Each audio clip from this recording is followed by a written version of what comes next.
The November fog of 1891 had settled upon London with a persistence that seemed almost malevolent, transforming the familiar streets into a maze of grey phantoms and muffled sounds.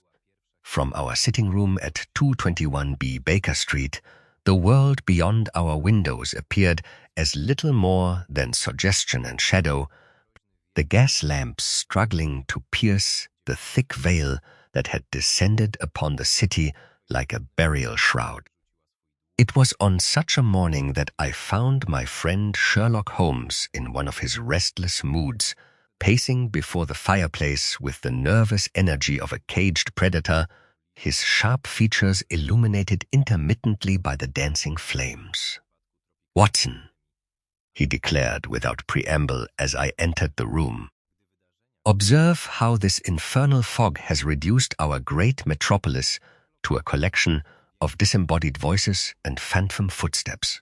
One might commit the perfect crime in such conditions, leaving no witness save the mist itself." His grey eyes held that peculiar gleam I had come to associate with the beginning of our most intriguing adventures, though as yet no case had presented itself to engage his remarkable faculties. As if summoned by his words, the sound of hurried footsteps echoed from the stairway, followed by Mrs. Hudson's familiar knock. "Mr. Holmes," came her voice through the door. "There's a gentleman from Scotland Yard, accompanied by a lady in considerable distress. They say the matter is most urgent."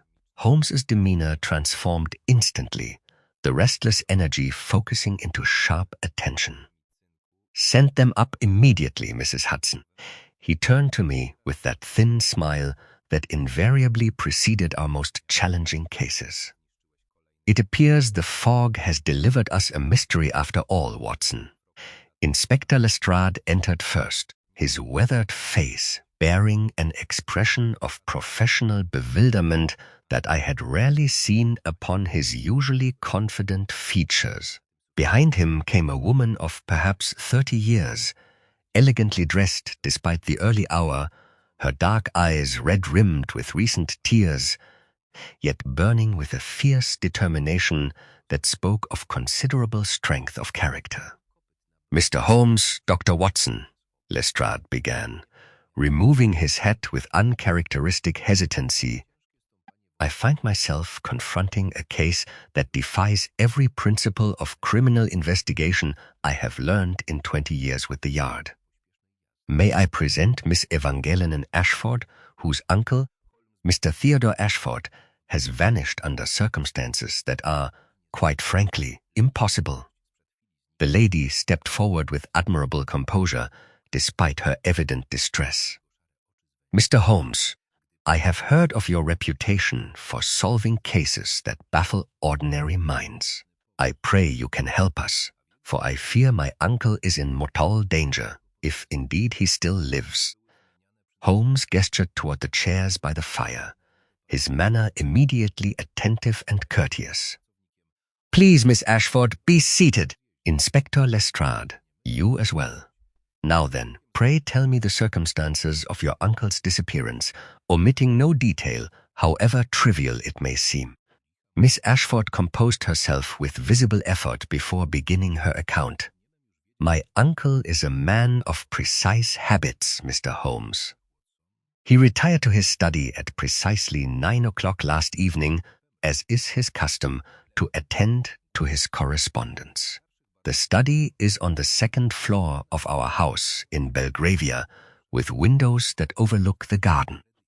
I was reading in the drawing-room below when I heard him moving about overhead, the familiar sounds of his evening routine. At 10, I retired to my room, which is directly above his study. I could hear him still at work, the scratch of his pen upon paper. And the household?" Holmes inquired, his fingers steepled beneath his chin. "My uncle maintains a small staff. Mrs. Hartwell, our housekeeper, retired to her quarters in the basement at 10 o'clock. James, our butler, secured the house at 10, checking every door and window, as he does each night without fail. He then retired to his room on the 3rd floor. I myself heard him moving about overhead as I prepared for bed. Lestrade shifted uncomfortably in his chair. "Here's where it becomes impossible, Mr. Holmes.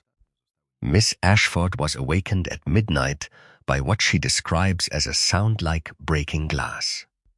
She went immediately to her uncle's study and found the door locked from the inside. When she received no response to her knocking, she summoned James, who was forced to break down the door." "And what did you discover?" Holmes asked, though I could see from his expression that he had already begun to form theories. Miss Ashford's voice trembled slightly as she continued. "The study was empty, Mr. Holmes. My uncle had simply vanished. The windows were locked from the inside, the keys still in place. There was no sign of struggle, no indication of how he might have left the room, but upon his desk lay a letter that chills my blood to recall." She reached into her reticule and withdrew a folded piece of paper, which she handed to Holmes with evident reluctance. "It is written in my uncle's own hand, yet the content is utterly bewildering." Holmes unfolded the letter with his characteristic delicacy, holding it near the lamp to examine both the paper and the handwriting. His eyes moved rapidly across the page, and I observed the slight tightening around his eyes that indicated his intense concentration. "Most singular," he murmured, then looked up at our visitors. "With your permission, Miss Ashford, I shall read this aloud for Dr. Watson's benefit." At her nod, he began, "My dear Evangeline, if you are reading this, then the fog has claimed me, as I always knew it must. The sins of the past have found their way through the mist to collect their due. Do not mourn overmuch, for this ending was written long ago in the ledgers of justice. The key to understanding lies where the Thames meets the sky, and the truth sleeps beneath the stones of memory. Your devoted uncle, Theodore Ashford." The silence that followed was broken only by the crackling of the fire and the distant sounds of the fog-shrouded city beyond our windows. I found myself studying the letter with growing fascination, noting the quality of the paper and the steadiness of the handwriting, which showed no sign of distress or coercion. "Inspector," Holmes said finally, "I assume you have verified that this is indeed Mr. Ashford's handwriting?" "We have, Mr. Holmes. I brought samples from his business correspondence, and there's no doubt the hand is his, and the paper comes from his own desk set." Lestrade leaned forward in his chair. "But here's what troubles me most. According to Miss Ashford, Herr Uncle was in excellent health and spirits. He had no known enemies, no financial difficulties, no reason to harm himself or disappear voluntarily. Yet this letter suggests he expected his fate." Holmes rose and moved to the window, gazing out at the impenetrable fog that pressed against the glass like a living thing. "Tell me, Miss Ashford, what was your uncle's profession?" "He was a shipping agent, Mr. Holmes, specializing in cargo from the Far East. He had offices near the London docks and maintained extensive correspondence with merchants in India and China. He was quite successful and well regarded in his field." "And his past?"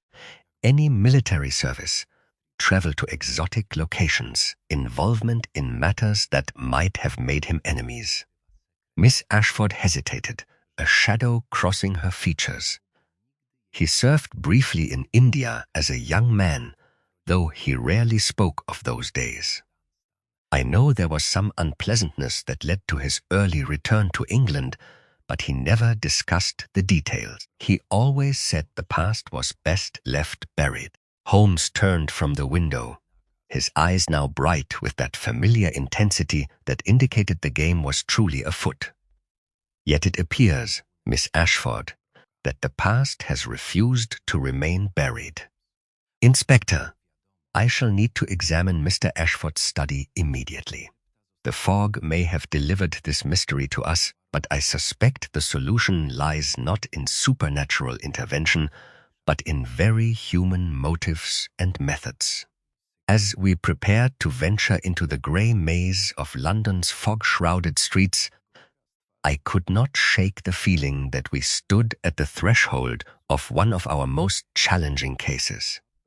The impossible disappearance, the prophetic letter, and the references to past sins all suggested a complexity that would test every faculty of my friend's remarkable mind. Yet I had seen Holmes triumph over seemingly insurmountable puzzles before, and I felt that familiar thrill of anticipation as we prepared to pit our wits against an adversary who had used the very fog itself as an accomplice in their mysterious design. The journey through London's fog-shrouded streets proved both treacherous and contemplative, our hansom cab moving at little more than walking pace as the driver navigated by memory and instinct through the grey void. Holmes sat in thoughtful silence beside me, occasionally withdrawing the mysterious letter from his coat to study it once more in the dim light filtering through the cab's windows. The clip-clop of the horse's hooves echoed strangely in the muffled atmosphere, creating an almost otherworldly sensation as we made our way toward Belgravia. "Watson," Holmes said suddenly, breaking the silence, "what strikes you most about the timing of Mr. Ashford's letter? He writes of fog claiming him, yet, according to Miss Ashford, this particular fog descended only yesterday evening. Either remarkable prescience or careful planning." Before I could respond, our cab lurched to a halt, and the driver's voice called down through the murk. "Belgrave Square, gentlemen, though I confess I'm navigating more by providence than sight in this infernal weather." The Ashford residence proved to be an imposing Georgian townhouse, its elegant facade barely visible through the thick fog that seemed to cling to every surface. Miss Ashford met us at the door, having arrived ahead of us, her composure somewhat restored, though the strain remained evident in her bearing. A distinguished man of perhaps 50 years stood waiting in the entrance hall, his professional demeanor unable to entirely mask an underlying anxiety. "James will show you to my uncle's study," Miss Ashford said, gesturing toward the butler. "He has served our family for 30 years and knew my uncle's habits better than anyone." As we ascended the stairs, James spoke in measured tones that carried the weight of long service. "I must confess, Mr. Holmes, that yesterday evening brought an unusual occurrence. The master received a piece of foreign correspondence with the afternoon post, quite different from his usual business letters. The paper was of an exotic quality, with an unusual postmark that I could not readily identify. Mr. Ashford examined it with considerable interest before retiring to his study. Holmes paused on the landing, his attention immediately focused. "And this foreign letter, was it not among those found on his desk?" "No, sir. Only the letter he penned to Miss Evangelina remained. Whatever correspondence he received yesterday has vanished along with the master himself." We continued to the second floor, where James led us to a heavy oak door, showing clear signs of having been forced. The splintered wood around the lock bore testimony to the violence necessary to gain entry, though the door had been carefully repaired. "I took the liberty of having it mended this morning," James explained. "Miss Evangeline felt it important to preserve the room exactly as we found it. The study itself was a perfect sanctuary of scholarly comfort, with floor-to-ceiling bookshelves and tall windows facing the garden." Holmes immediately moved to examine the windows, testing each lock methodically while running his fingers along the frames. His magnifying glass appeared as he studied the sills with particular attention. "James," Holmes said without looking up, "you mentioned hearing sounds from above as you secured the house. Can you be more specific?" The butler considered carefully. "The usual sounds at first, sir. Footsteps, the creak of his chair, drawers opening and closing. But just before midnight, there was something different, rather like a door closing, but muffled, not quite right." Holmes's examination grew more intense. At the window facing the garden, he paused, his lens focusing on minute details invisible to my untrained eye. "Most illuminating," he murmured, carefully extracting something with his fingernail. "Hemp fibers, Watson. Old, tarred, and recently disturbed." Moving to examine the doorframe, Holmes discovered a tiny smudge of green paint on the brass handle, fresh enough to transfer to his finger when touched. His investigation continued to the fireplace, where he knelt to study not the grate itself but the hearthstones, one of which showed signs of recent disturbance. "The neighboring property, James. Is there construction work in progress?" "Yes, sir. Scaffolding has been erected against the west wall these past 3 days. The workers have permission to access our garden for their ladder placement." Holmes nodded, a thin smile playing at his lips as he examined the carpet near the window. To my eyes, it appeared undisturbed, but Holmes traced what seemed to be a faint path from window to desk with his finger. "Inspector," Holmes said finally, straightening from his examination, "I shall require discreet inquiries made of these scaffold workers. Also, the address of Mr. Percival Dunn, the business partner who visited yesterday evening." As we prepared to leave the study, Holmes paused at the desk, his eyes resting on the crystal paperweight that held down various business correspondences. He lifted it slightly as if testing its weight, then replaced it with mathematical precision. "The fog may have provided cover," he said quietly, "but it could not erase all traces of human passage. Your uncle, Miss Ashford, has left us a trail, though not the one he intended. Our departure from the Ashford residence led us first to the rear garden, where Holmes insisted upon examining the area beneath the study windows, despite the increasingly oppressive fog. The scaffolding James had mentioned loomed like a skeletal spectre against the neighboring building, its wooden framework barely visible through the gray veil that seemed to thicken with each passing moment.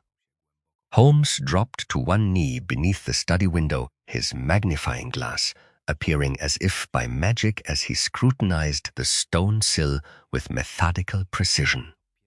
"Watson, observe these fresh abrasions along the edge of the sill," he said, his voice carrying that particular tone of satisfaction that indicated a significant discovery.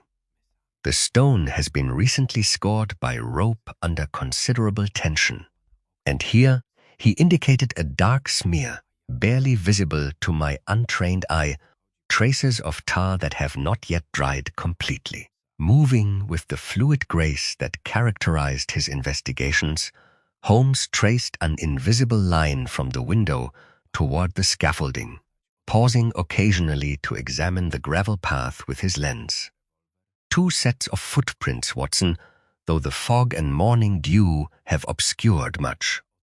One, a man of considerable weight, wearing hobnailed boots worn at the outer edge, suggesting a sailor's gait. The other, lighter, more careful in his movements, possibly supervisory in nature." As we approached the scaffolding itself, Holmes suddenly stooped among the laurel bushes and retrieved a small glinting fragment. "Glass, Watson, but not from any window. Note the thickness and the distinctive green tint. This is from a cheap spirit bottle, broken deliberately if I'm not mistaken. He held the shard to what little light penetrated the fog. The edges are sharp and fresh.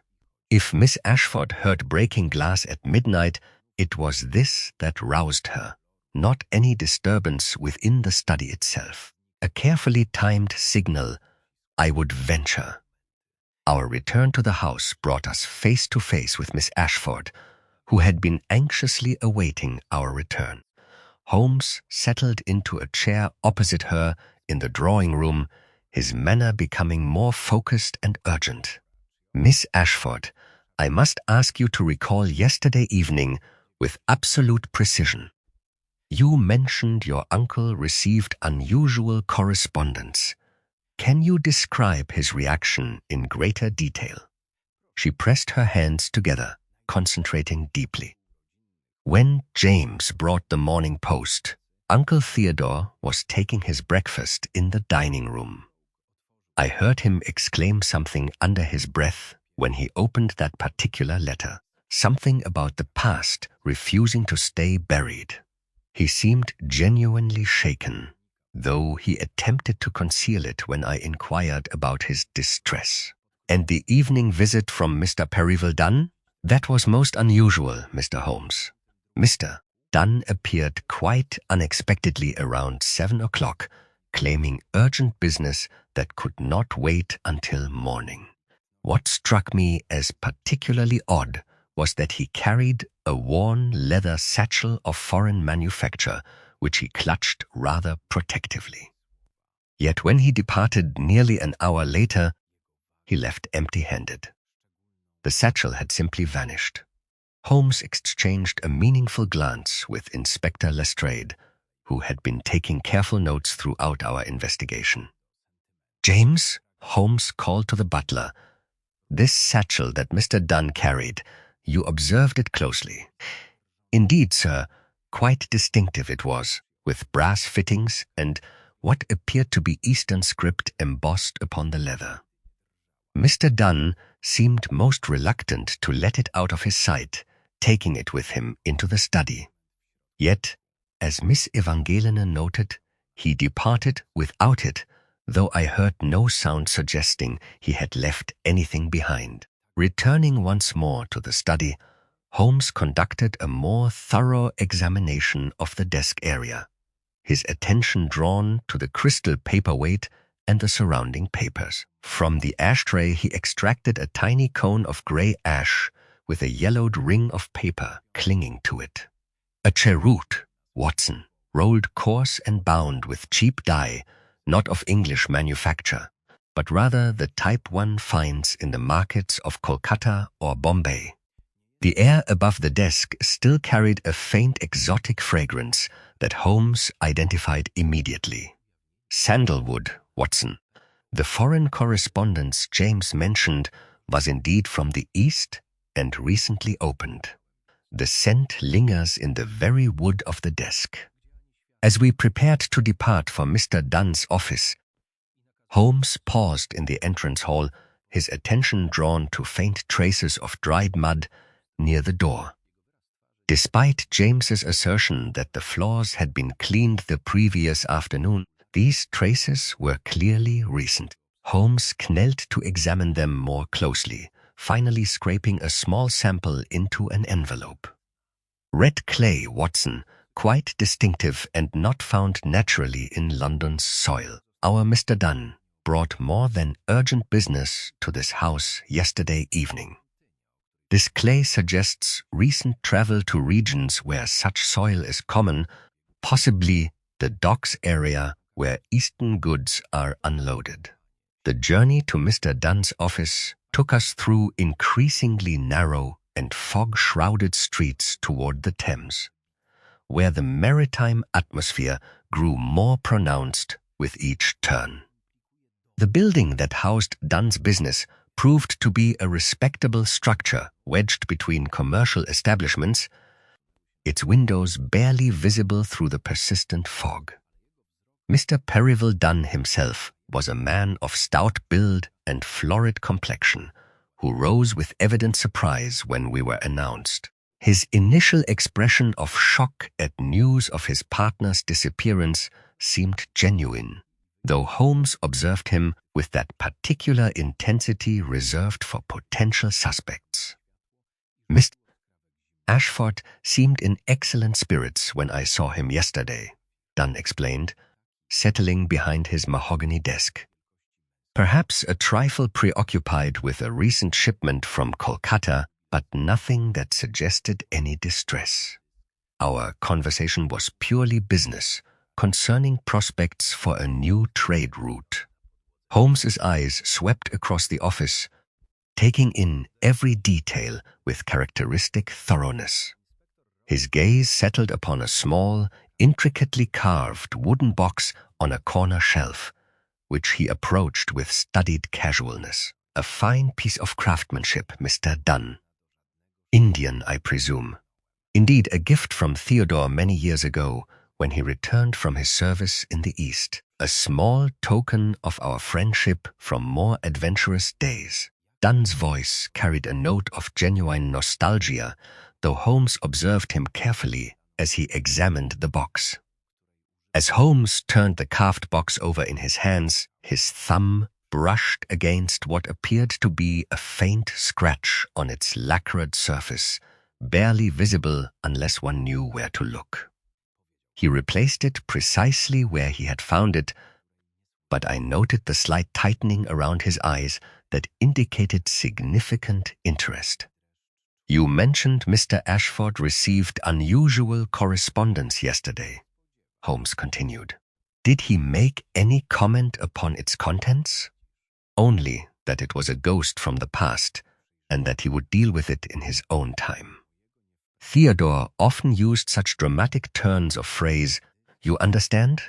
I thought nothing of it at the time, though in light of recent events. Dunn's voice trailed off meaningfully.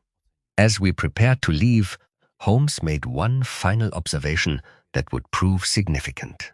Mr. Dunn, I noticed traces of red clay upon your boots. Recent travel to the docks, perhaps? Dunn glanced down with apparent surprise. Indeed, Mr. Holmes, I inspected a shipment yesterday afternoon. The wharves can be quite muddy, even in dry weather. Our departure from Dunn's office led us directly to Theodore Ashford's business premises, where Miss Ashford had insisted upon accompanying us with the necessary keys. The building near the custom house was modest but respectable, though the fog seemed even thicker here, carrying with it the mingled scents of tar, spices, and the Thames itself. The office on the second floor reflected Ashford's methodical nature, with rows of filing cabinets labeled in his precise handwriting. However, Holmes immediately detected signs of recent disturbance, despite the overall appearance of order. Someone has been here before us, Watson, he announced, examining the central desk drawer with his magnifying glass. The lock has been picked with considerable skill and recently. Observe these fresh scratches on the metal and the traces of oil used to silence the mechanism during the operation.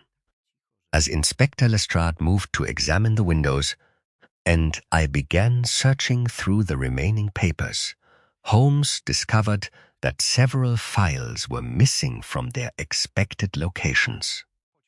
The fog outside made it impossible to determine if we were being observed, but the sense of unseen eyes watching our investigation had grown increasingly pronounced throughout the day.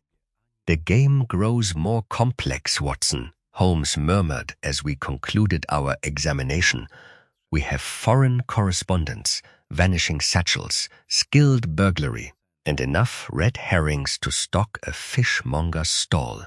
Yet the pattern begins to emerge, like shapes forming in this infernal fog. Our step must be to determine exactly what Mr. Ashford discovered in that Eastern letter, and why it cost him his freedom, if not his life. Our departure from Ashford's office led us through increasingly narrow streets toward the Thames, where Holmes intended to investigate the recent Kolkata shipment that had so occupied both partners' attention. The fog seemed to thicken with each step eastward, transforming the familiar landmarks of London into ghostly suggestions that appeared and vanished like memories half recalled. "Watson," Holmes said as we navigated the treacherous cobblestones, "observe how our investigation has revealed a curious temporal pattern. Yesterday morning brings disturbing correspondence from the east. Afternoon sees Mr. Dunn at the docks, returning with his mysterious satchel. Evening brings his urgent visit to his partner, departing empty-handed. By midnight, both letter and satchel have vanished along with Mr. Ashford himself. The sequence suggests not random crime, but methodical retrieval of specific items.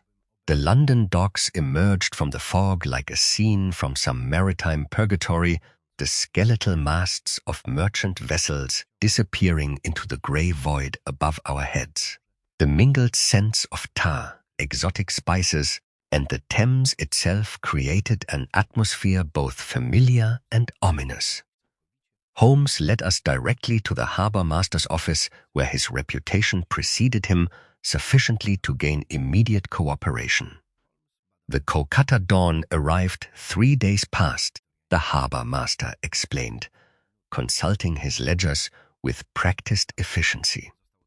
Standard cargo for Mr. Ashford's account, but there was something irregular, a private consignment, sealed with red wax and bearing specific instructions for personal collection only. Mr. Dunn himself came yesterday afternoon, seemed quite eager to complete the transaction. Holmes leaned forward with evident interest. "Can you describe this consignment?" "A wooden crate, perhaps 2 feet square, bearing Eastern markings, heavy for its size, and the gentleman handled it with considerable care. He paid the storage fees and departed immediately, though I noted he seemed nervous, constantly glancing about as if expecting unwelcome attention." Returning to our cab, Holmes directed the driver back toward Baker Street, but made an unexpected stop at a small shop that specialized in Eastern antiquities. The proprietor, a scholarly gentleman named Mr. Whitmore, examined the fragment of red wax Holmes had preserved from Ashford's study. "Excellent quality sealing wax," Whitmore observed through his magnifying glass. "The impression, though partial, appears to be that of an elephant within a wreath of lotus blossoms. Zouk seals are typically used by established merchant houses in Bengal, particularly those dealing in precious objects or sensitive documents."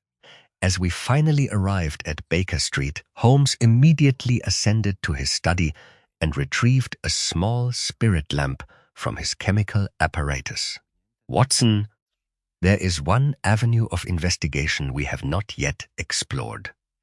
Mr. Ashford's blotting paper may yet yield secrets that escaped our initial examination."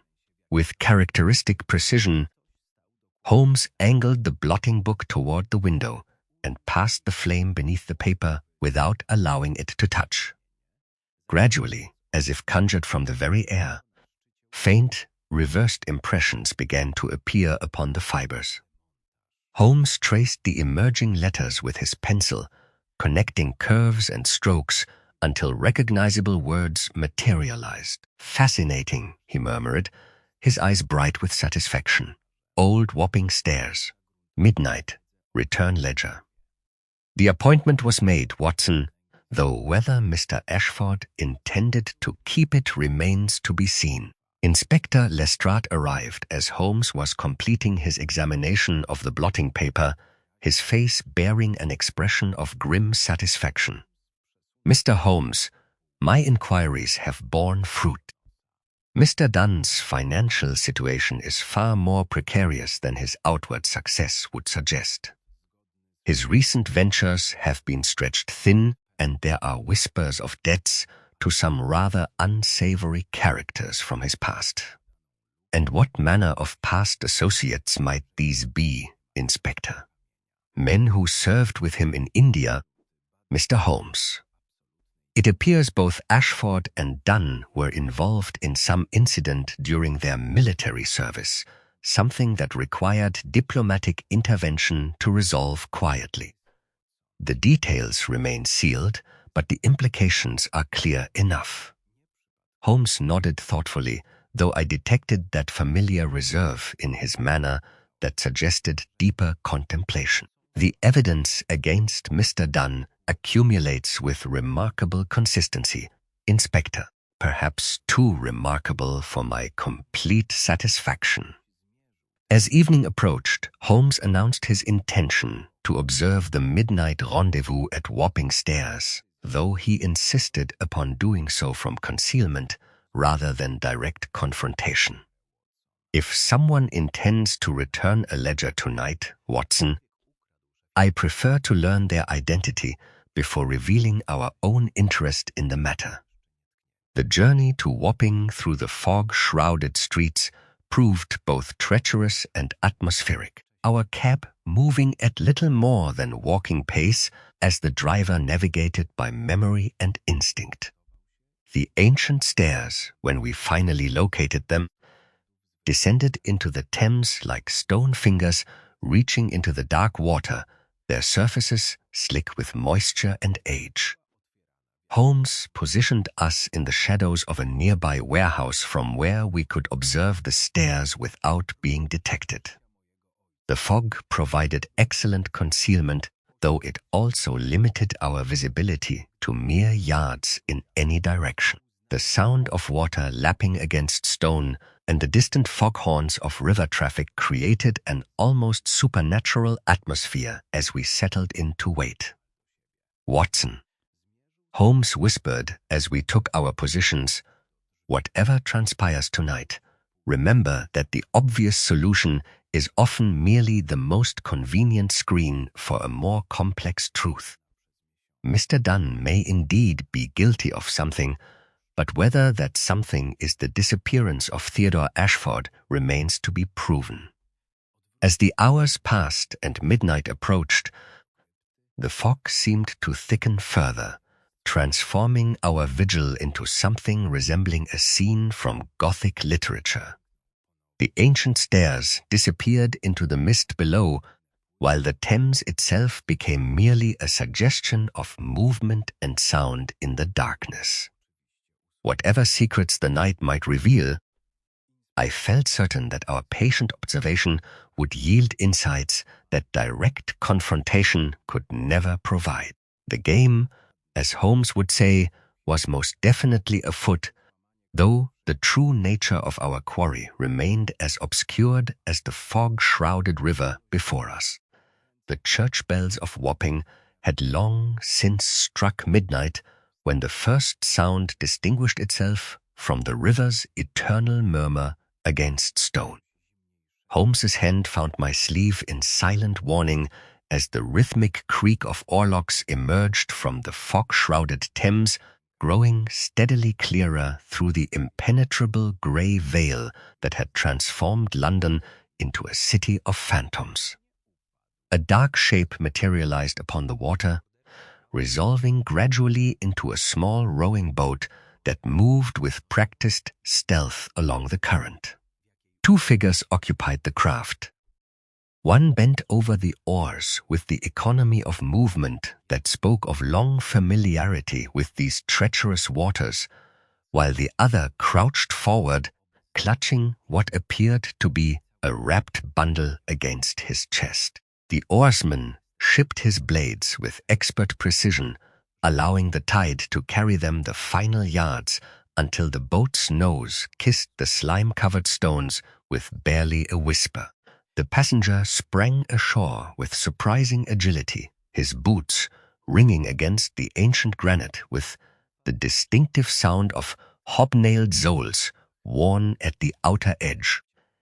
Even through the concealing fog, I could observe the heavy set of his shoulders and the deliberate nature of his movements. as he ascended 3 steps from the water's edge. The sailor returns to complete his appointed task, Holmes breathed, his voice barely audible above the lapping water. The man paused at the 3rd step, kneeling with practiced efficiency to examine the mortar between the stones. There came a faint grating sound as his fingers found some hidden mechanism, and a thin section of the step shifted beneath his manipulation. From within his coat, he withdrew the bundle and pressed it carefully into the revealed cavity, his movements suggesting this was a procedure he had performed before. The stone slid back into place with barely a sound. From the boat below came an urgent whisper in what sounded like Bengali, though the fog distorted the words beyond clear comprehension. The heavy man turned his head toward his companion, then began his descent back to the water's edge. Within moments, both figures had vanished into the grey void from which they had emerged, leaving only the gentle splash of oars growing fainter in the distance. Holmes waited with characteristic patience until the sounds had completely faded before rising from our concealment. Moving with the silent grace of a hunting cat, he led us down the treacherous steps, testing each foothold carefully in the uncertain light. At the 3rd riser, he paused and ran his fingers along the mortar line until he located the mechanism the stranger had manipulated. A section of stone, cunningly disguised to appear part of the original construction, moved beneath his pressure to reveal a narrow cavity carved into the step itself. From within, Holmes withdrew a package wrapped in oiled canvas and bound with hemp rope, the same tarred fiber we had discovered in Ashford's study window. "The appointment has been kept," he murmured, examining the knots with his magnifying glass despite the poor light. "Note the distinctive binding, Watson. This rope work shows the hand of a man trained in maritime practices, but the pattern is not English. Observe how the final securing loop passes beneath rather than over the primary binding." As Holmes carefully loosened the wrapping, the unmistakable scent of sandalwood rose from within, confirming the Eastern origin we had suspected.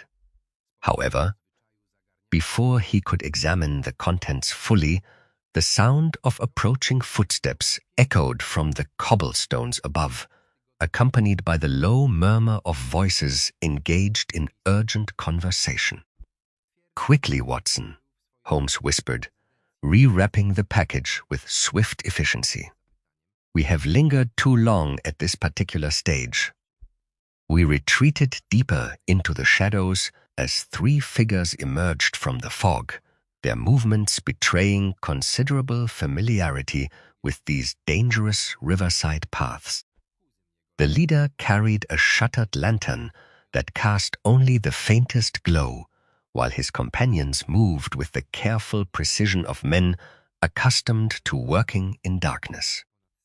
"The delivery was to be completed by now," one voice complained, carrying a distinct accent that Holmes immediately identified as originating from the Indian subcontinent.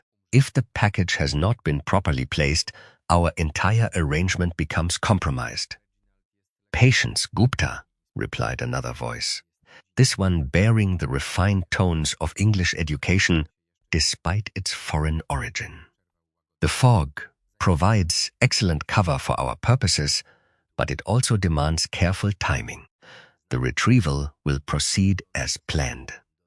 From our concealment, we watched as the 3 men descended to examine the very step where Holmes had discovered the hidden cache. Their evident familiarity with the location confirmed that this clandestine postal system had been in operation for some time, serving purposes that extended far beyond tonight's single transaction. The leader produced a small brass token from his pocket, its surface bearing what appeared to be the crude impression of a rampant lion.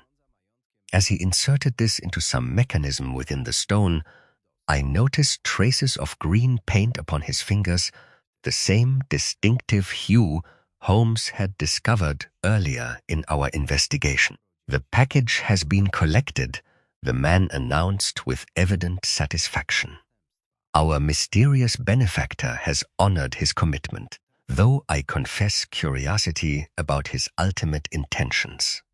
Such curiosity has proven dangerous in the past," warned the third member of their group.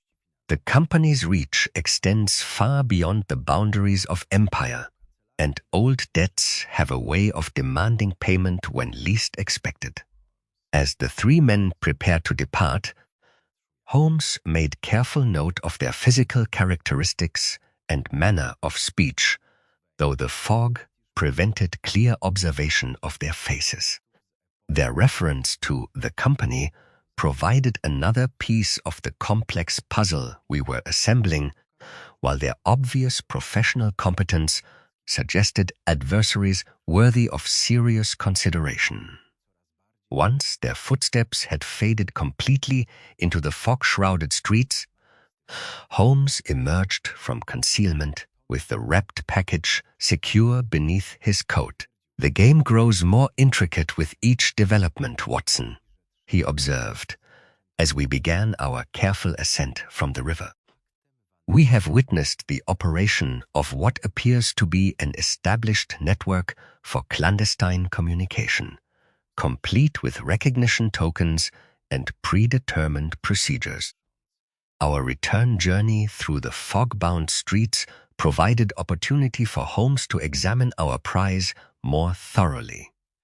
The package contained not the ledger we had expected, but rather a collection of documents written in multiple hands and bearing various official seals. Several pages appeared to be copies of military dispatches, while others resembled commercial correspondences of the type maintained by trading companies operating in the Far East. "Most illuminating," Holmes murmured as we finally reached the relative safety of Baker Street. "Mr. Ashford's mysterious disappearance has revealed the existence of a sophisticated intelligence network with connections reaching back to his service in India. The question now becomes whether he is victim or participant in whatever scheme these documents represent." The fog that had concealed tonight's activities seemed symbolic of the mystery itself, providing cover for secrets that extended far beyond a simple case of missing persons. As we settled before our fire to examine the recovered documents more thoroughly, I could not escape the feeling that we had stumbled upon something far more significant than the disappearance of a single shipping agent, however mysterious the circumstances might appear. The warmth of our Baker Street sitting room provided welcome refuge from the fog-shrouded mysteries of the Thames as Holmes arranged the recovered documents across his desk with characteristic precision. The gaslight revealed papers of varying quality and provenance, some bearing the distinctive watermarks of official correspondence, while others showed the rougher texture of commercial invoices. Each had been carefully preserved in oiled silk, suggesting their continued importance to parties with considerable resources and infinite patience. Holmes began his examination with the methodical approach that had served him so well in countless investigations, grouping the papers by watermark, handwriting, and official seals. One collection bore the elephant within lotus blossom seal we had encountered before, while another consisted of memoranda written in the cultivated English hand that spoke of military rather than mercantile origins. His magnifying glass revealed numbered folios that leaped mysteriously from 14 to 17, suggesting pages had been deliberately removed. "Watson, observe the chronology of these documents," he announced, arranging them in apparent date order. The earliest bears the seal of the East India Company and is dated 1863, while the most recent carries yesterday's date. We are examining nearly 3 decades of carefully preserved correspondence, all relating to what appears to be a single ongoing matter of considerable delicacy. The oldest document proved to be a military dispatch describing the mysterious disappearance of a supply convoy near Kolkata, along with its escort of company soldiers. The cargo manifest listed standard military provisions, but marginal notes in faded ink suggested the true contents were far more valuable than mere rice and ammunition. Holmes held the paper to the light, revealing a watermark bearing the distinctive crown and anchor of official correspondence. "Here we find the genesis of our current mystery," he declared, his finger tracing the relevant passages. Lieutenant Theodore Ashford and Sergeant Percival Dunn were among the survivors of an ambush that claimed 17 lives and resulted in the loss of what the official report describes as sensitive materials vital to company interests in the region. The language suggests something far more significant than ordinary military supplies. Subsequent documents revealed a pattern of increasing desperation as company officials attempted both to recover the stolen materials and identify those responsible for the ambush. Several letters bore the signature of Colonel James Morrison, whose increasingly urgent tone suggested personal as well as professional stakes in the resolution of the matter. One dispatch, its tone icily bureaucratic, described a punitive raid upon a village near the Hooghly following the theft of company stores, with casualties listed as undetermined and the matter closed by direction. "Note the signatures masked by initials," Holmes observed, "but they recur throughout our collection, beside lists of remittances described as compensation in one place, retainers in another. The pattern suggests systematic corruption extending far beyond a simple military disaster." A commercial letter provided crucial context, written by a Kolkata merchant named Rajesh Gupta to his London representative. It described the arrival of certain historical documents that had become available through unofficial channels, with careful phrasing that suggested items obtained through questionable means. The substantial sums mentioned indicated their considerable value to interested parties, with deep pockets and deeper secrets. The same Gupta whose voice we heard tonight at the river stairs, Holmes noted with evident satisfaction. "Our mysterious network has maintained operations for 3 decades, suggesting both remarkable patience and substantial resources. The question becomes whether Mr. Ashford was blackmailer or victim in this extended drama." Holmes paused over one document whose revelations cast new light upon our entire investigation. "A ledger is referenced throughout these papers," he observed, tapping several passages where the words "See Return Ledger B" appeared in abbreviated form. "Our package represents an index to a greater transgression, not the transgression itself. The ledger remains missing, and more importantly, it was never meant to pass through Wapping tonight." His eyes suddenly brightened with that familiar spark of deductive triumph. "Watson, we must return immediately to the Ashford residence. I detected disturbance among the hearthstones this morning. Yet Miss Ashford noted no sounds of concealment during Dunn's visit. The satchel he carried contained more than urgent correspondence. Our return journey through fog-shrouded London proved both treacherous and contemplative, the persistent grey veil seeming to press closer with each passing hour.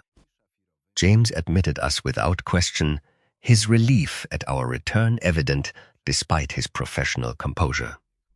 Miss Ashford, wrapped in a dark robe and bearing the strain of sleepless worry, greeted us with desperate hope.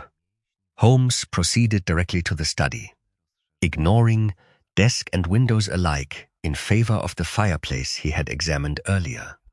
Producing a thin-bladed knife, he probed the joint between two stones until a muted scrape indicated success. The nearest slab rose upon a cunningly concealed hinge to reveal a cavity cut deep within the foundation itself. From within, Holmes withdrew a worn leather satchel whose brass corners gleamed in the lamplight. "Mr. Dunn's treasure," he announced, carrying it to the desk with almost reverent care. "Observe the Eastern embossing. James, your memory serves you excellently." The satchel contained a narrow calf-bound volume whose spine showed the wear of years and whose edges had darkened from much handling. Holmes opened it carefully, revealing neat columns of entries extending back 2 decades. Names had been reduced to initials or sobriquets, while notations recorded amounts dispersed in pounds, rupees, and occasionally more exotic forms of payment. In the margin of a recent page, a smear of familiar green paint marked the paper. "Here we have confirmation," Holmes declared, his finger halting at an entry dated 3 days past. A transfer in full acquittance directed to a party identified only as E against a debt arising from the affair of Chandernagore. The sum involved would bankrupt Mr. Dunn if paid immediately. Before I could respond to this revelation, rapid footsteps upon our stairs announced an urgent visitor. Inspector Lestrade entered without ceremony, his weathered face bearing an expression that mixed professional satisfaction with genuine concern. "Mr. Holmes, developments have occurred that cast our investigation in an entirely new light," he announced breathlessly. "A body has been discovered in the Thames near Rotherhithe, bearing papers identifying him as one Rajesh Gupta, recently arrived from Kolkata. The circumstances strongly suggest foul play, though this infernal fog has complicated our examination of the scene." Holmes rose with laser-like focus, his attention immediately engaged. "The timing proves too convenient for coincidence, Inspector. How long has the body been in the water?" "The police surgeon estimates no more than 6 hours, placing death around midnight. There are clear signs of violence, though the river has obscured much evidence. More significantly, the deceased carried this upon his person." Lestrade produced a brass token identical to the one we had observed at the river stairs. "Then our mysterious network has suffered significant disruption," Holmes observed, examining the token with his magnifying glass. "The question becomes whether Mr. Gupta's death resulted from internal conflict or external intervention by parties unknown to us." As Holmes secured the recovered documents and ledger in his strong box, his expression grew increasingly grave. "Watson, we stand at a crucial juncture. Gupta's murder suggests someone is systematically eliminating participants in this conspiracy, while the timing indicates our own activities may have accelerated events beyond anyone's control.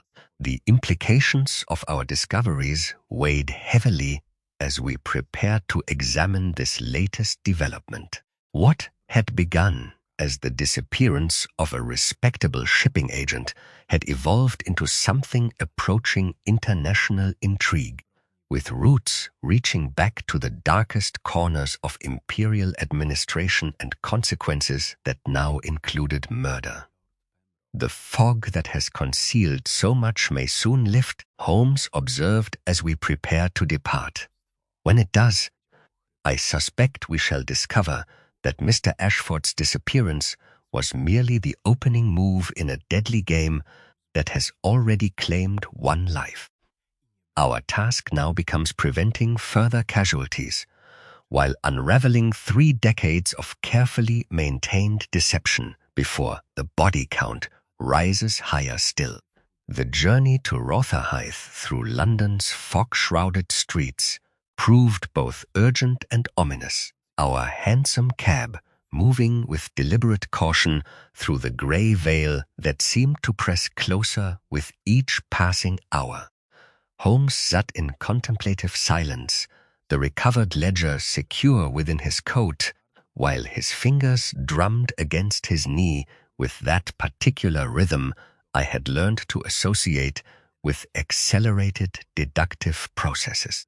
The persistent fog had transformed our familiar city into an alien landscape where familiar landmarks appeared and vanished like half-remembered dreams.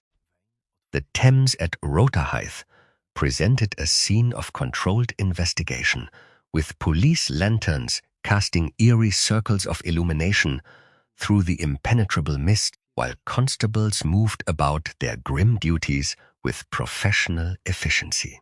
The body of Rajesh Gupta lay upon a trestle table within a riverside warehouse, covered by a tarpaulin that could not entirely conceal the violence that had ended his life. Holmes approached with that characteristic detachment that enabled him to extract maximum information from even the most disturbing crime scenes. "Observe the precision of the wounds, Watson," he announced, lifting the covering to reveal deep puncture marks beneath the victim's ribs. A narrow blade, perhaps 6 inches in length, wielded by someone of considerable anatomical knowledge. The angle of entry suggests our killer struck upward with surgical precision, ensuring immediate incapacitation. His magnifying glass revealed additional details invisible to casual observation. Note the faint ligature marks high upon the throat, not from strangulation, but from something used to control his movements during the final moments. The examination of Gupta's clothing and personal effects proved equally revealing. His coat bore traces of the same red clay we had discovered at various points throughout our investigation, while his fingernails contained fragments of green paint that matched samples Holmes had collected earlier. Most significantly, his pockets had been systematically searched with professional thoroughness, their contents arranged to suggest robbery, while actually concealing more specific objectives.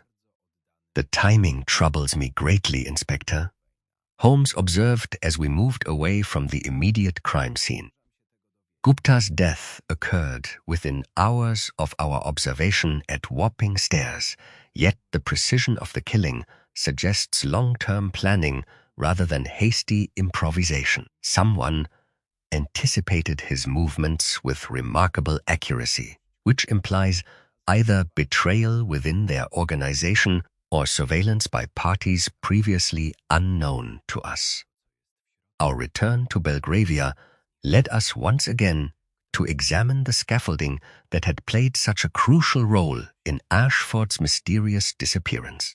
Holmes mounted the wooden framework with feline agility, his keen eyes detecting evidence that had escaped earlier observation. Along one horizontal beam that aligned perfectly with the study windows, he discovered traces of tarred rope and the distinctive wear marks left by a pulley system. "The locked room mystery resolves itself through simple mechanical ingenuity," he declared, tracing the path an escape rope would have taken. They secured a line from this beam to the window frame, allowing Mr. Ashford to traverse the gap under cover of fog.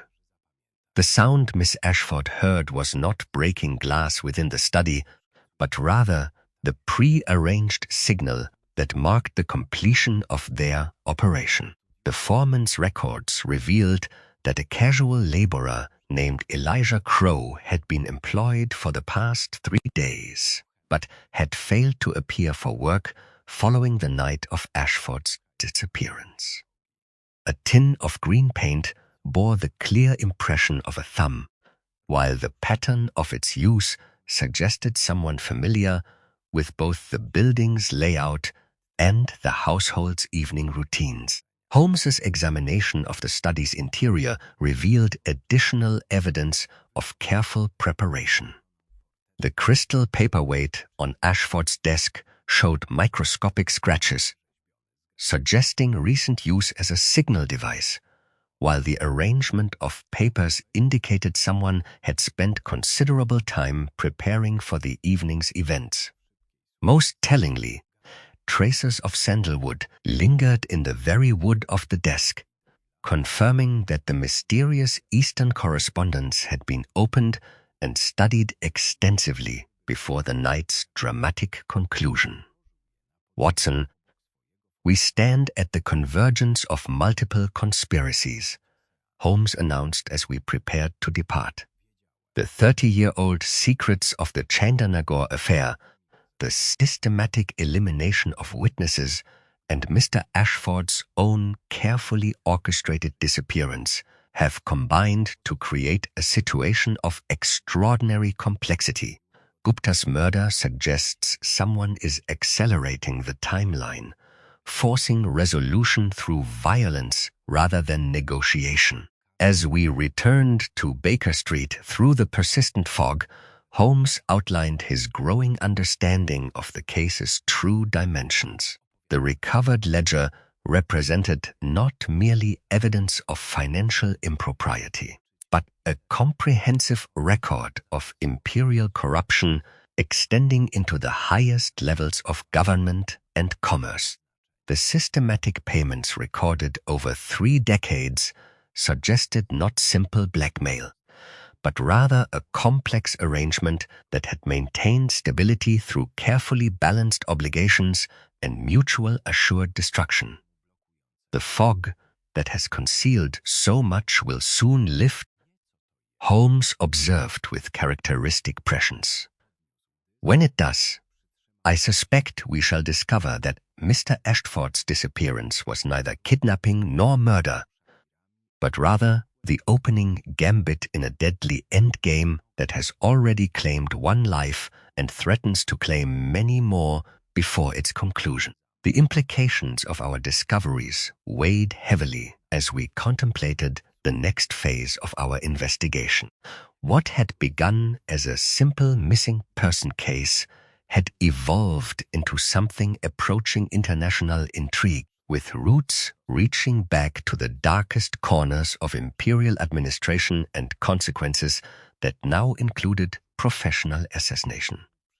The game, as Holmes would say, had entered its most dangerous phase, where a single miscalculation could prove fatal to all concerned.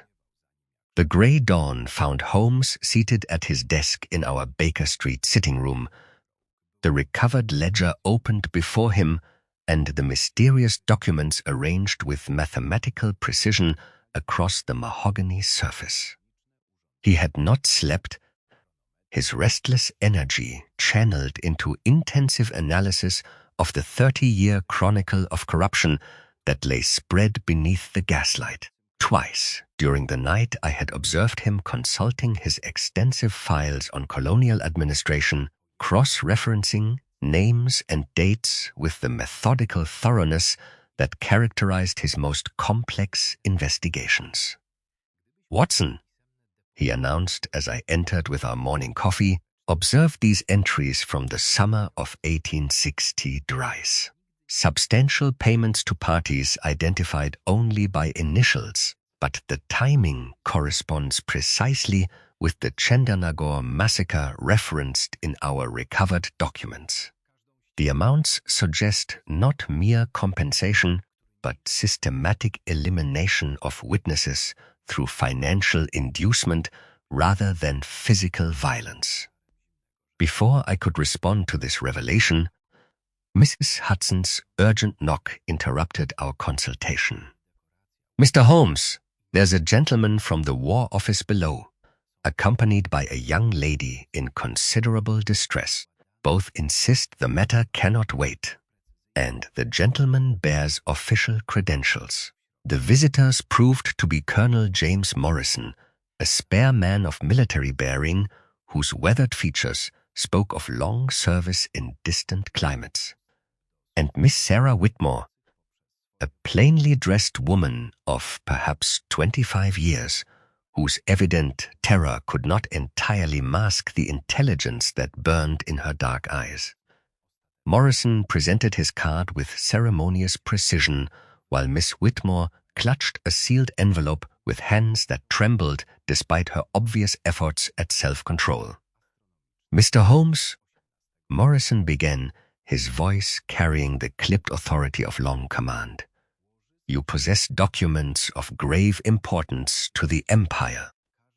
They were unlawfully abstracted from official custody and have remained beyond proper oversight for 3 decades. I am authorized to recover them quietly for reasons that extend far beyond simple administrative irregularity."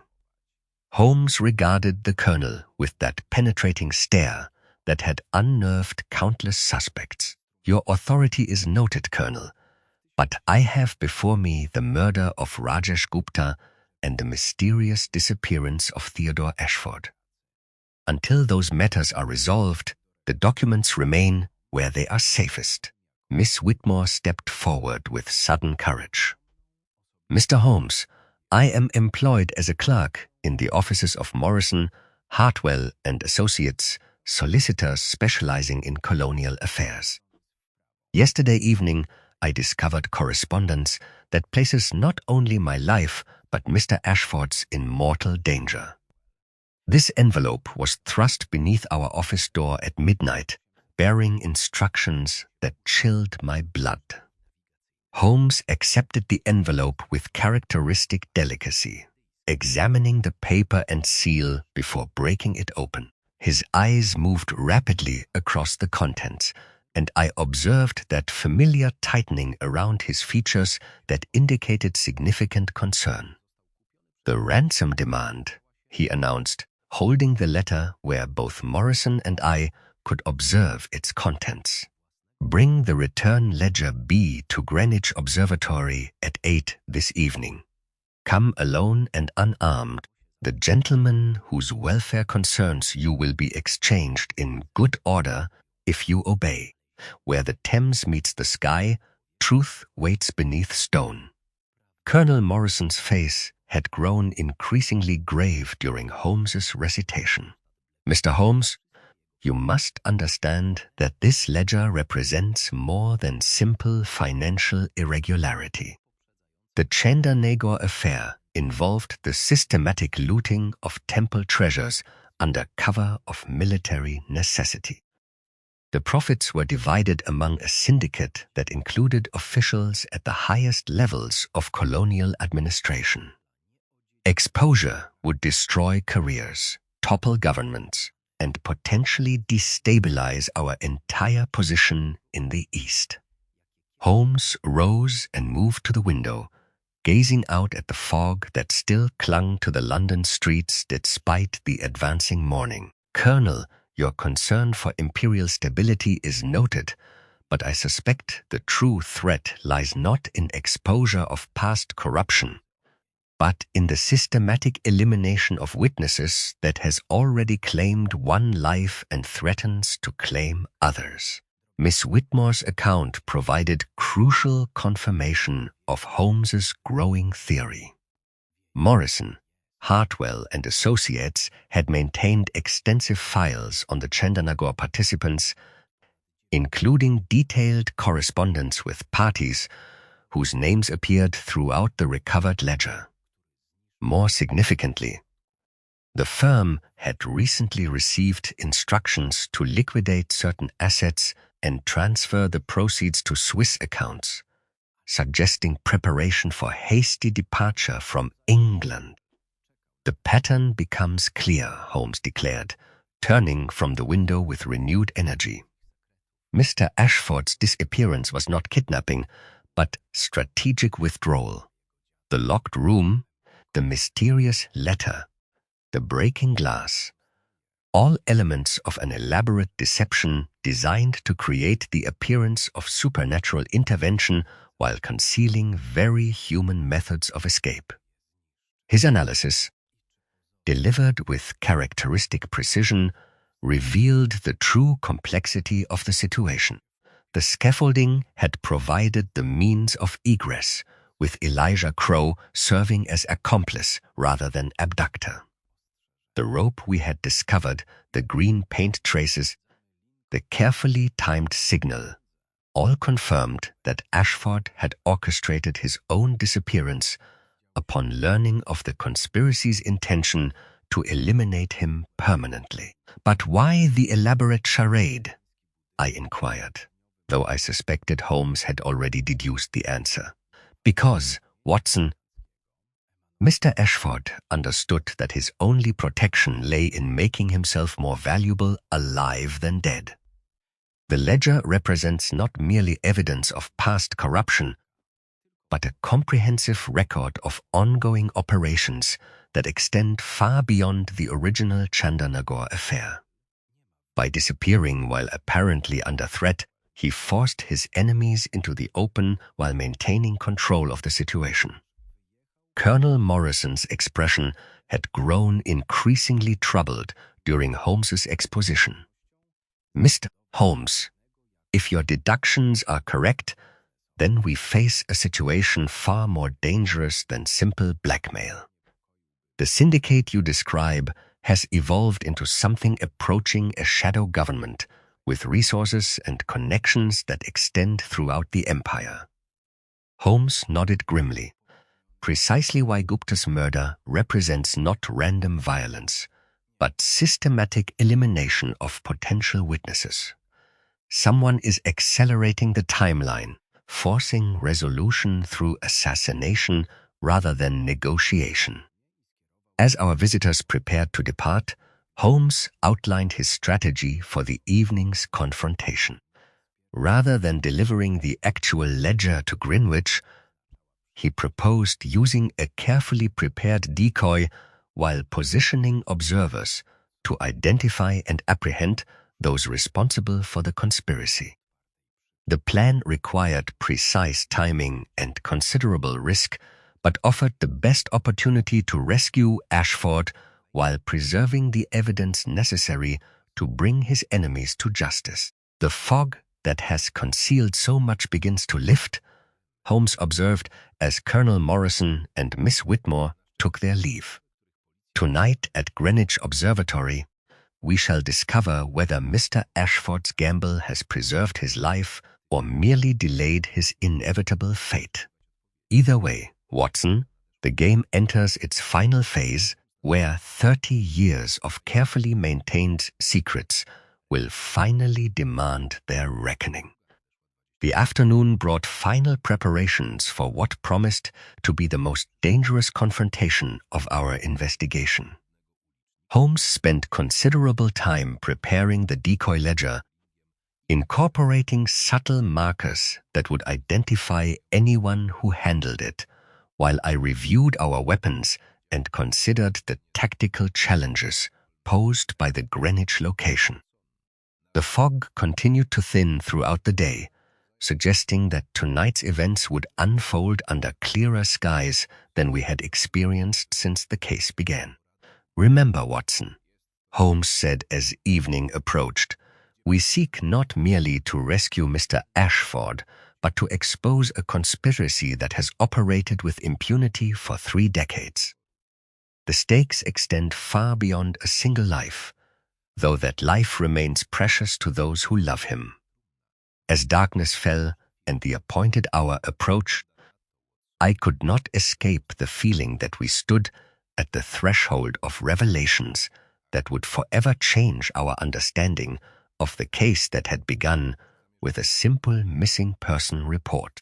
The game, as Holmes would say, was about to reach its most critical phase, where a single miscalculation could prove fatal to all concerned. The journey to Greenwich Observatory through London's gradually clearing streets marked a dramatic transformation in the atmospheric conditions that had dominated our investigation from its inception. The fog that had concealed so much was finally beginning to lift, revealing familiar landmarks that had been reduced to ghostly suggestions for the past 3 days. Holmes sat in contemplative silence beside me, the carefully prepared decoy ledger secured within his coat, while his keen eyes observed every detail of our route with that particular intensity that preceded his most dangerous confrontations. Our hansom cab deposited us at the base of Greenwich Hill as the evening shadows lengthened across the Thames Valley below. The Royal Observatory stood silhouetted against the darkening sky like a monument to precision and scientific inquiry, its distinctive dome and buildings commanding an unobstructed view across the river toward the distant spires of London.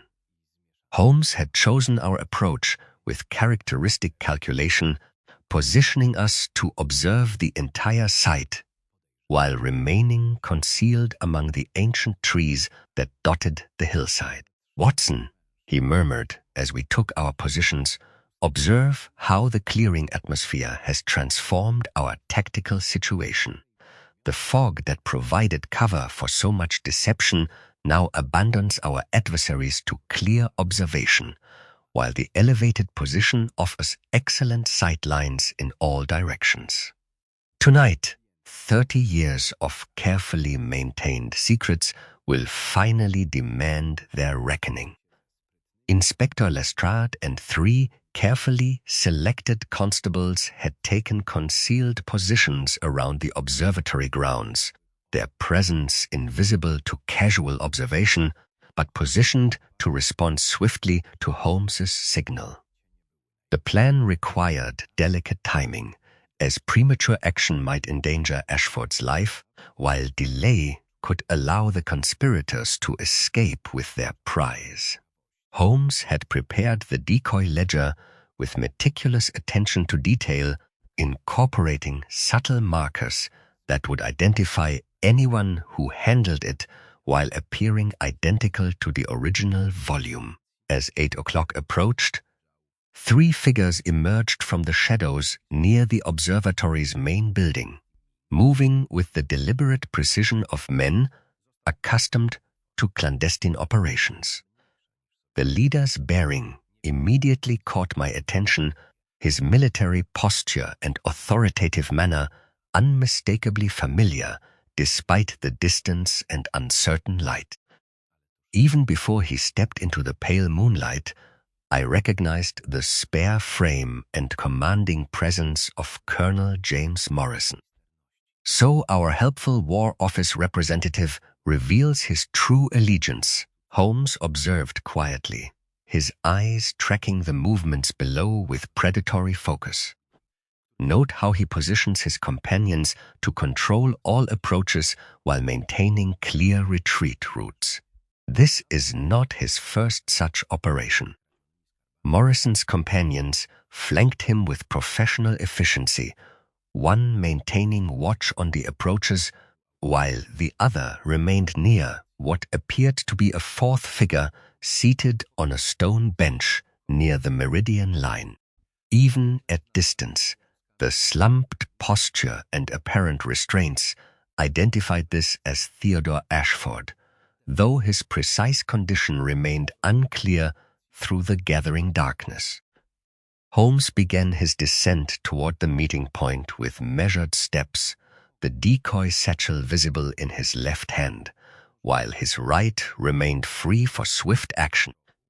His movements projected the confidence of a man keeping an unwelcome appointment, though I knew his senses remained alert to every detail of the surrounding environment. The clearing air carried sounds with unusual clarity, allowing us to hear the distinctive ring of hobnailed boots against stone as one of Morrison's men adjusted his position. "Mr. Holmes," Morrison called as my friend drew within conversational distance, his voice carrying the same clipped authority we had heard in our Baker Street sitting room. "You are punctual, though I confess surprise at your compliance with our requirements. I had expected more elaborate resistance from a man of your reputation." "The circumstances leave little room for negotiation, Colonel," Holmes replied, his tone carefully neutral. "Mr. Ashford's welfare takes precedence over any personal considerations. You have the advantage of position and numbers." Morrison gestured toward the seated figure, and I observed Ashford raise his head with evident effort. Despite his restraints and obvious distress, his eyes held an alertness that suggested greater awareness of his situation than his captors might realize. The sight confirmed that he had indeed survived his mysterious disappearance, though the circumstances of his captivity remained troubling. "The ledger for the gentleman," Morrison announced, his manner suggesting a transaction rather than negotiation. "Place it upon the meridian marker and withdraw to a safe distance. Any deviation from these instructions will prove unfortunate for all concerned." Holmes advanced with apparent compliance, though his keen eyes catalogued every detail of the tactical situation. As he neared the designated spot, he paused with characteristic deliberation, his attention apparently caught by some detail invisible to my distant observation. "Colonel Morrison," he said suddenly, his voice carrying clearly across the observatory grounds, "I must commend your organization's thoroughness, the brass tokens, the coordinated timing, the systematic elimination of potential witnesses. However, your attention to detail has proven your undoing." Morrison's reaction was swift and telling, his hand moving instinctively toward his coat, while his eyes swept the surrounding shadows for signs of additional threats. "Mr. Holmes, you mistake efficiency for guilt. The ledger, if you please." "I think not, Colonel." Holmes withdrew something from his own pocket, holding it where the moonlight caught its metallic surface. The token bearing the rampant lion crest, identical to the one found upon Rajesh Gupta's body. Your fingers still bear traces of the distinctive green paint discovered at multiple crime scenes throughout our investigation.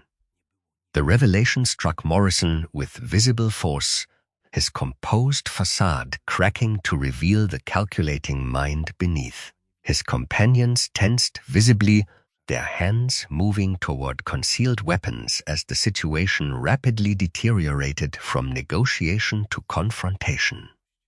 "You have overplayed your hand, Mr. Holmes," Morrison snarled, abandoning any pretense of diplomatic courtesy. "The ledger contains information that could destabilize governments and destroy careers spanning 3 decades. Some secrets are worth any price to preserve, including murder. Colonel Gupta's death was particularly brutal, even by the standards of imperial necessity." Holmes's voice carried the cold authority of absolute certainty. The narrow blade, the precise anatomical knowledge, the systematic search of his effects, professional work befitting a man of your background and connections. As Morrison signaled to his men, who immediately drew weapons from their coats, Theodore Ashford suddenly found his voice despite his restraints. "Mr. Holmes," he called with surprising strength, "the true ledger lies where the Thames meets the sky. As my letter indicated, what these gentlemen seek exists only in your decoy." The admission transformed our understanding of the entire situation. Ashford's apparent helplessness had concealed a deeper game, his prophetic letter containing genuine intelligence rather than supernatural prescience. Morrison's expression shifted from confidence to alarm as he realized the implications of this revelation. "The exchange was never intended to succeed," Holmes declared, his voice carrying across the observatory grounds with unmistakable triumph. Mr. Ashford's disappearance was orchestrated to draw you into the open while preserving the evidence necessary for your prosecution. The fog that concealed so much has finally lifted, Colonel, revealing truths that 30 years of careful deception cannot obscure. Morrison's response was immediate and violent, his military training asserting itself as the situation collapsed beyond recovery. "Take them," he commanded his men, his voice carrying the authority of desperate command. "The ledger dies with Holmes, and our secrets remain buried."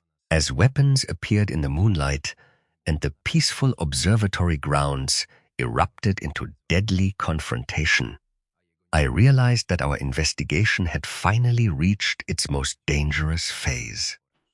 The game Holmes had orchestrated with such precision now balanced on the knife's edge of violence, where a single miscalculation could prove fatal to all concerned. The clearing fog had indeed revealed the truth, but that truth now demanded payment in blood before justice could finally be served. Morrison's command to "take them" shattered the tense silence across Greenwich Observatory's grounds, but Holmes had anticipated this moment with characteristic foresight. As Morrison's men had advanced with drawn weapons, Holmes suddenly hurled the leather satchel toward the meridian marker with apparent compliance. The bag struck the brass plate and burst open in a cloud of brilliant violet powder that immediately stained the hands and clothing of the nearest attacker who lunged to seize it. "Aniline Violet," Holmes announced with grim satisfaction as his shrill whistle pierced the night air. "A modest expedient that will mark our friends as surely as any uniform by morning's light." Inspector Lestrade and his concealed constables emerged from the shadows with military precision, their approach coordinated by Holmes's signal. The element of surprise, which Morrison had so carefully cultivated throughout the conspiracy, now belonged entirely to us. The violet-stained attacker stumbled backward, coughing and disoriented, while his companion found himself surrounded by uniformed officers with truncheons drawn. Morrison's response revealed both his military training and his desperation. Rather than surrender, he seized Theodore Ashford by the collar and pressed a narrow blade against his throat, the same surgical instrument that had ended Rajesh Gupta's life with such clinical precision. "The ledger, Mr. Holmes, or your client dies as messily as his Indian associate." Morrison snarled, his composed facade cracking to reveal the ruthless pragmatist beneath. 30 years of careful arrangement will not be undone by your theatrical heroics. Holmes regarded the colonel with that penetrating stare that had unnerved countless adversaries, his gray eyes calculating distances and possibilities with mathematical precision. "Colonel Morrison, you underestimate both my preparation and Mr. Ashford's resourcefulness. Observe his bonds more carefully." Indeed, Ashford's restraints had been loosened with deliberate skill, the rope work showing the distinctive maritime pattern Holmes had noted throughout our investigation. With a deft twist that spoke of considerable nautical knowledge, Ashford slipped free of his bonds and rolled away from Morrison's blade in a single fluid motion. "The underbinding loop passes beneath rather than over," Holmes explained as Morrison's advantage evaporated. "Mr. Crow's handiwork, but loosened by prior arrangement. Your hostage was never as helpless as he appeared." Deprived of his human shield, Morrison made a desperate dash toward the observatory buildings, but Lestrade's constables had positioned themselves with professional competence. Within moments, the colonel found himself surrounded, his military bearing finally cracking under the weight of inevitable capture. Colonel James Morrison, Lestrade announced formally, you are under arrest for the murder of Rajesh Gupta and conspiracy against the Crown. As the constables secured Morrison and his violet-stained accomplices, Holmes turned his attention to the broader implications of our victory. From Morrison's coat, he extracted a flattened envelope containing banking instructions directed to Zurich, signed not by the colonel himself, but by one Hartwell. The field commander captured, but the puppet masters remain hidden, Holmes observed, examining the document with his magnifying glass. Morrison, Hartwell and Associates represents more than legal services. Inspector, we have exposed a single tentacle of an organization whose reach extends throughout the empire. Theodore Ashford, now free and recovering his composure, provided the final pieces of our complex puzzle. Mr. Holmes, my disappearance was indeed orchestrated, but not by my enemies.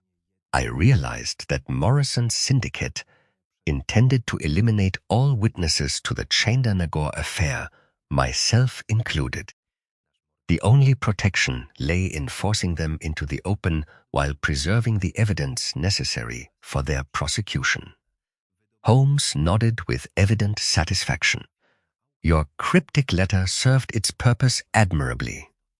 Where the Thames meets the sky referred not to this location, but to the Greenwich meridian as it passes through your own study. The truth sleeps beneath the stones of memory guided me to the hearthstone where you had concealed the genuine ledger. But the ransom demand brought you here, I observed, still puzzled by the evening's elaborate choreography. Precisely, Watson. Mr. Ashford's captors believed they held both him and the location of the true ledger. By allowing them to dictate terms while providing a carefully prepared decoy, we drew them into a trap of their own making. Holmes held up the burst satchel with its telltale violet stains. The real ledger remains safely at Baker Street, its contents documenting 30 years of systematic corruption that extends far beyond tonight's arrests. As we prepared to depart Greenwich Observatory, the scene of so much drama and revelation, Holmes paused to observe the clearing sky, where stars had begun to appear through the dissipating fog. The atmospheric conditions that had concealed so much deception throughout our investigation were finally lifting, revealing truths that 3 decades of careful concealment could no longer obscure. The fog has served its purpose, Watson, he observed with characteristic precision. It provided cover for the guilty, while ultimately exposing their crimes to proper scrutiny. Tonight marks not the end of our investigation, but rather its transformation from mystery to justice. Morrison, secured between 2 constables, made one final attempt at defiance. Mr. Holmes, you have won this particular engagement, but the syndicate we created has tentacles reaching throughout the empire. My removal will merely prompt others to assume control. Perhaps, Colonel, Holmes acknowledged, but justice begins with individual accountability. Your crimes will be answered, regardless of the broader conspiracy you represent. The ledger you sought to suppress will ensure that the Chandernagore massacre and its aftermath receive the scrutiny they have long deserved. As we made our way back toward London through the clearing night, Theodore Ashford walked beside us as a free man, his elaborate gamble having preserved both his life and the evidence necessary to expose decades of imperial corruption.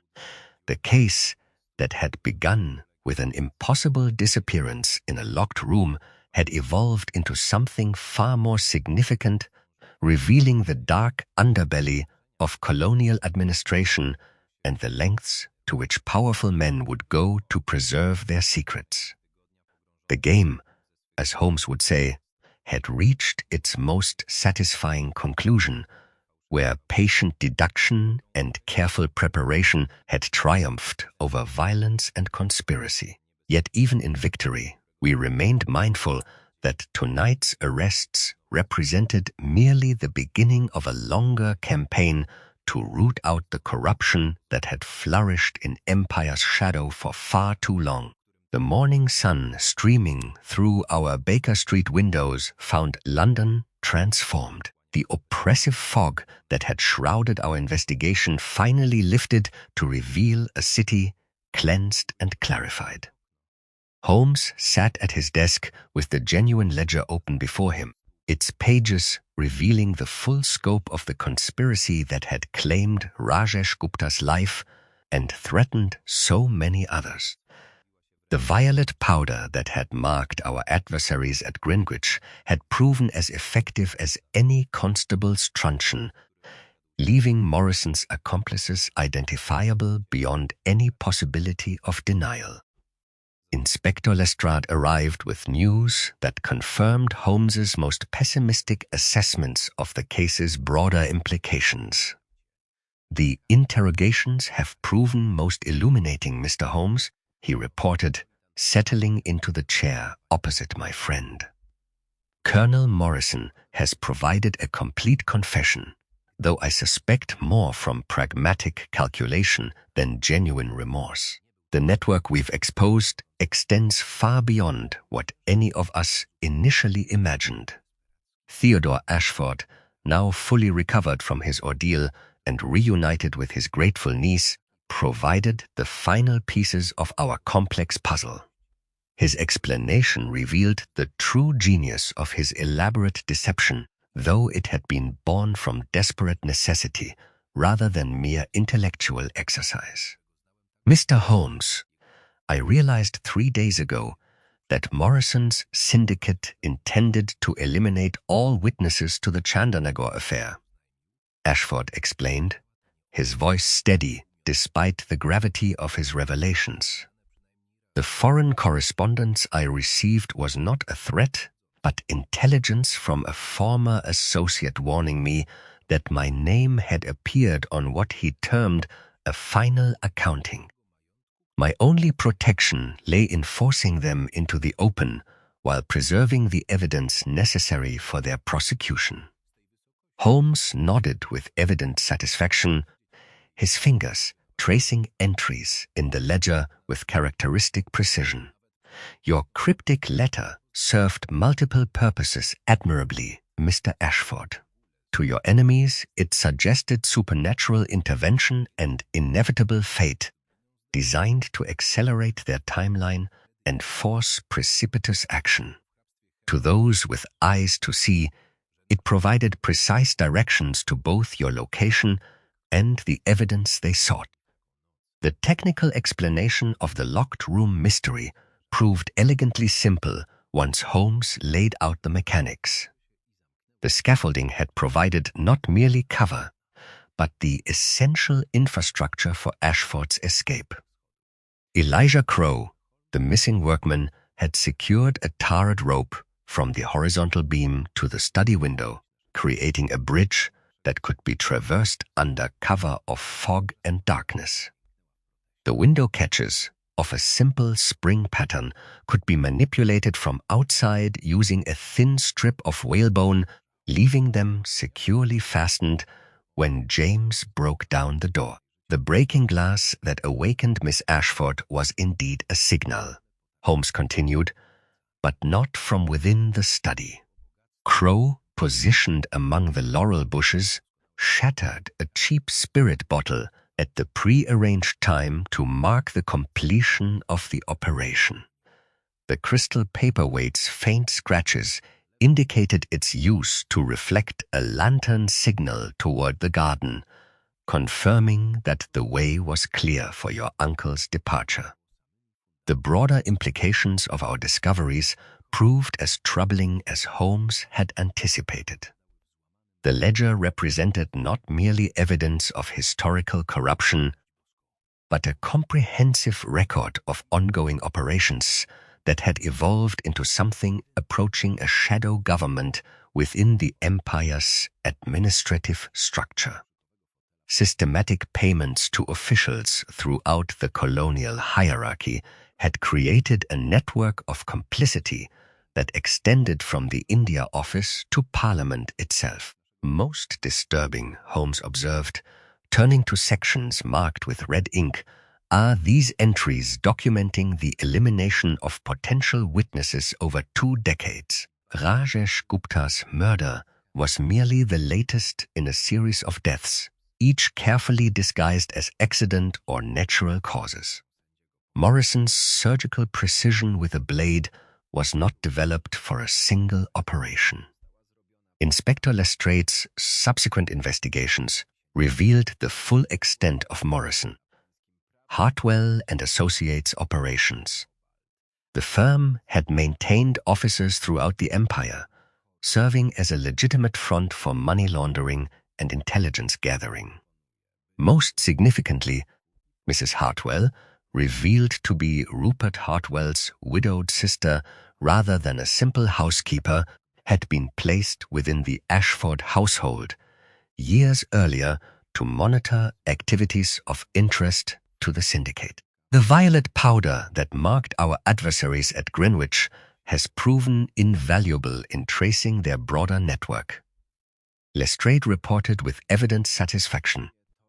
The chemical analysis has identified participants we might never have connected to the conspiracy through conventional investigation. Your foresight in preparing that particular trap, Mr. Holmes, has yielded dividends far beyond our immediate success. Percival Dunn, when confronted with the evidence recovered from the hearthstone and his own violet-stained clothing, abandoned his previous denials in favor of cooperation. His account revealed both the personal desperation that had made him vulnerable to Morrison's coercion and the deeper loyalty that had ultimately led him to assist in Ashford's elaborate deception.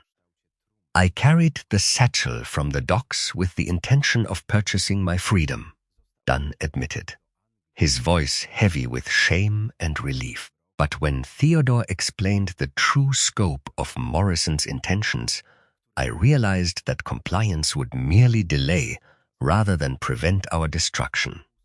The plan we devised was desperate, but it offered the only possibility of survival for both of us.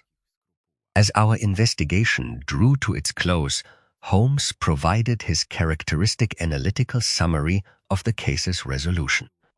The fog that concealed so much deception ultimately served justice rather than criminality, he observed, settling back in his chair with evident satisfaction.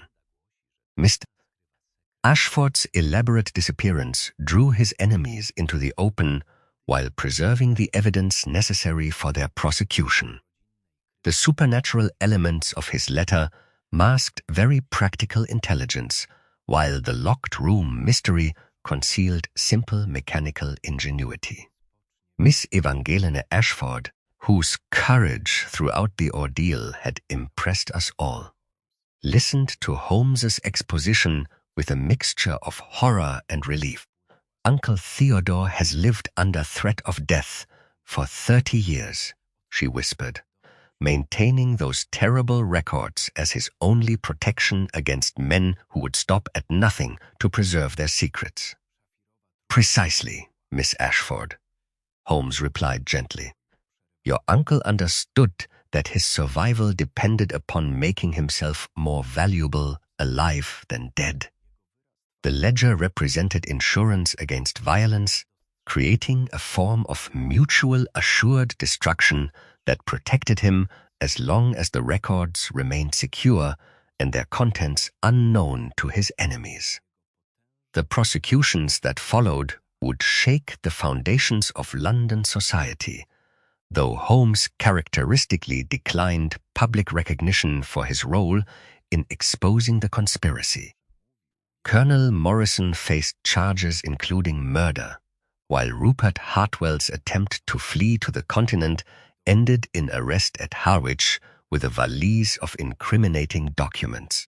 The broader implications would unfold over months, leading to resignations, investigations, and long overdue reform of colonial administration. As evening settled over Baker Street and the last traces of the mysterious fog finally dissipated, Holmes reached for his violin with the satisfied expression that marked the successful conclusion of a challenging case. "Watson," he observed, drawing the bow across the strings in a single contemplative note, "we have witnessed the resolution of crimes spanning an empire and touching the highest levels of government. Yet the case began with nothing more than a missing person report and a cryptic letter written in a gentleman's own hand." The case of the letter delivered by Mist had indeed reached its conclusion, though its broader consequences would continue to reverberate throughout the corridors of power for years to come. As Holmes settled into his familiar evening routine, and I prepared to record the final details of our investigation, I reflected upon the curious chain of events that had transformed a foggy November morning into one of our most significant triumphs over organized criminality and imperial corruption. The fog had lifted at last, revealing truths that 30 years of careful concealment could no longer obscure, and justice had been served through the methodical application of observation, deduction, and the unwavering pursuit of truth that defined my remarkable friend's approach to the criminal mysteries of our age.